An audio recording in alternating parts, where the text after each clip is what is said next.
Kemunculan suku Betawi.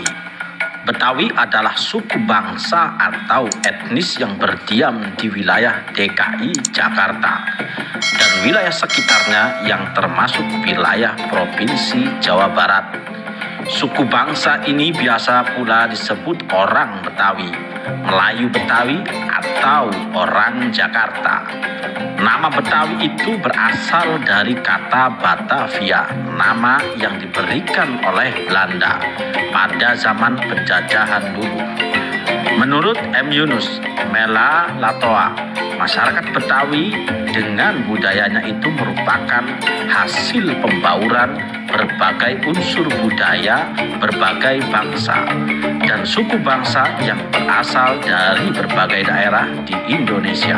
Sejarawan Universitas Indonesia Bondan Kanumoyoso menduga bahwa orang Betawi adalah salah satu suku yang paling akhir terbentuk di antara suku-suku pribumi Indonesia lainnya. Lance Castles yang juga pernah meneliti suku Betawi menyatakan bahwa salah satu unsur utama yang membentuk etnis Betawi adalah para budak. Ia menguraikan bahwa saat VOC menguasai Jakarta, maskapai dagang itu mengisi kota dengan penduduk yang sebagian besarnya berasal dari kelompok budak. Dengan mengutip pendapat Dehan, Castles menyatakan bahwa pada mulanya Gubernur Jenderal VOC memerintahkan orang Tionghoa dan orang Banda untuk tinggal di Batavia. Setelah itu, secara bertahap didatangkan juga kelompok budak dari kawasan Asia Selatan dan Indonesia Timur. Di zaman pendudukan Inggris, Sir Thomas Raffles menyatakan bahwa pemerintah akan menghentikan perdagangan budak. Dengan keadaan itu, Susan Blackburn mengungkapkan bahwa pada saat perbudakan dilarang pada tahun 1812, asimilasi budaya kelompok-kelompok budak yang telah ada sebelumnya menjadi semakin intensif karena tidak lagi terhambat oleh kedatangan kelompok budak baru yang saat itu sudah dihentikan. Setelah kelompok-kelompok suku itu melebur dan menghasilkan budaya campuran yang khas, maka mulailah dikenal suku Betawi sebagai satu istilah untuk menyebut kelompok masyarakat pribumi yang tinggal di Batavia.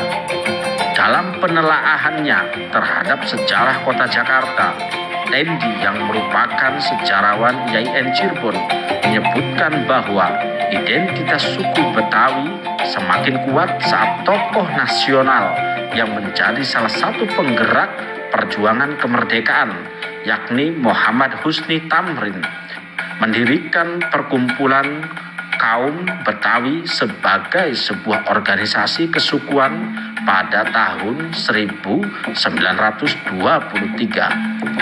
Dengan menguatnya identitas itu, maka akhirnya pemerintah kolonial turut menyebutkan Betawi sebagai salah satu suku yang mereka sensus pada tahun 1930. Dalam sensus itu tercatat bahwa etnis Betawi adalah mayoritas di kota Batavia dengan jumlah 778.953 jiwa. Pasca pengakuan dalam catatan pemerintah itu, nama etnis Betawi menjadi semakin dikenal sebagai nama resmi kelompok masyarakat asli yang berada di Batavia atau Jakarta dan wilayah sekitarnya. Golok dan masyarakat Betawi. Kondisi Batavia yang terdiri dari berbagai kelompok etnis membuat keamanan daerah itu menjadi sangat rawan karena mudah tersulut konflik sektarian atau kelompok di tengah interaksi. Ada Ada 3 pendapat yang menjelaskan tentang sejarah suku Betawi. Menjaga keamanan diri dan kelompok mereka dengan berbagai macam cara, mulai dari belajar ilmu kanuragan hingga penguasaan senjata yang bisa diandalkan saat berada di dalam keadaan yang terdesak. Kehidupan perkotaan yang rawan keamanannya mau tidak mau mendorong setiap komponen masyarakat Batavia untuk mengembangkan ilmu bela diri tersebut. Sebagai daerah terdekat, Banten dan Bogor, serta wilayah Pasundan di selatan dan timurnya adalah 2 daerah yang memiliki pengaruh kuat terhadap seni bela diri yang ada di tengah masyarakat Betawi. Dalam beberapa jurus memang tampak pula pengaruh bela diri Tiongkok, namun ilmu bela diri yang ada di Banten dan Bogor lebih mendominasi. Lagi pula, pasca penghentian perbudakan, 2 daerah ini menjadi 2 daerah pemasok utama tenaga kerja kota Batavia yang membuat interaksi masyarakat dengan budaya Banten dan Bogor jauh lebih intensif dari sebelumnya. Pengaruh kedua daerah itu tidak hanya terjadi dalam ilmu bela diri semata, namun juga dalam tradisi senjata yang ada di dalamnya, yaitu pemakaian golok jawara.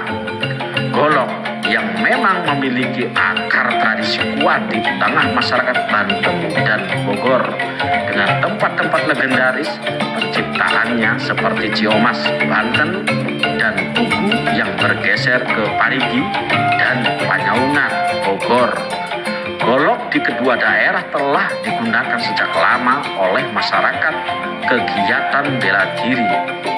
Selain karena pembuatannya yang tidak terlalu rumit, ukurannya yang lebih proporsional dengan kondisi fisik atau tangan dari penduduk Bumi Putra, membuat penggunaan golok di tengah masyarakat Batavia menjadi begitu jamak. Terlebih pertarungan yang terjadi di zaman itu didominasi oleh kegiatan duel jarak dekat antar warga pribumi, sehingga golok pendek yang lebih fungsional dan atraktif menjadi jamak digunakan.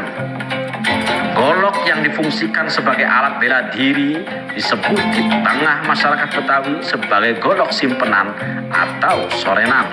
Sedangkan golok yang digunakan untuk kegiatan pekerjaan sehari-hari umumnya disebut sebagai golok gablogan atau bendo.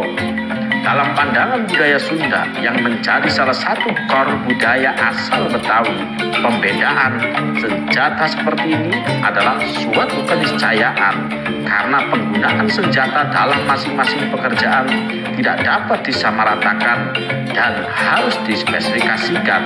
Dengan demikian, pembagian golok yang menjadi sorenan dan gablogan di tengah masyarakat Betawi tidak hanya memperlihatkan bahwa golok memiliki tempatnya sendiri dalam berbagai macam kelompok masyarakat Betawi, namun juga menunjukkan bahwa etnis ini memiliki misi yang kuat dalam pelestarian budaya karena masih melestarikan spesifikasi penggunaan golok yang telah diwariskan secara turun-temurun dari dahulu kala.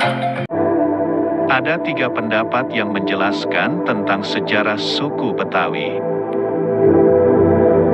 Pendapat pertama mengatakan bahwa suku Betawi berasal dari hasil kawin-mawin antar etnis dan bangsa di masa lalu yang didatangkan oleh Belanda ke Batavia, sehingga etnis Betawi disebut sebagai pendatang baru di Jakarta. Kelompok etnis ini lahir dari perpaduan berbagai kelompok seperti orang Sunda, Melayu, Jawa, Arab, Bali, Bugis, Makassar, Ambon, dan Tionghoa.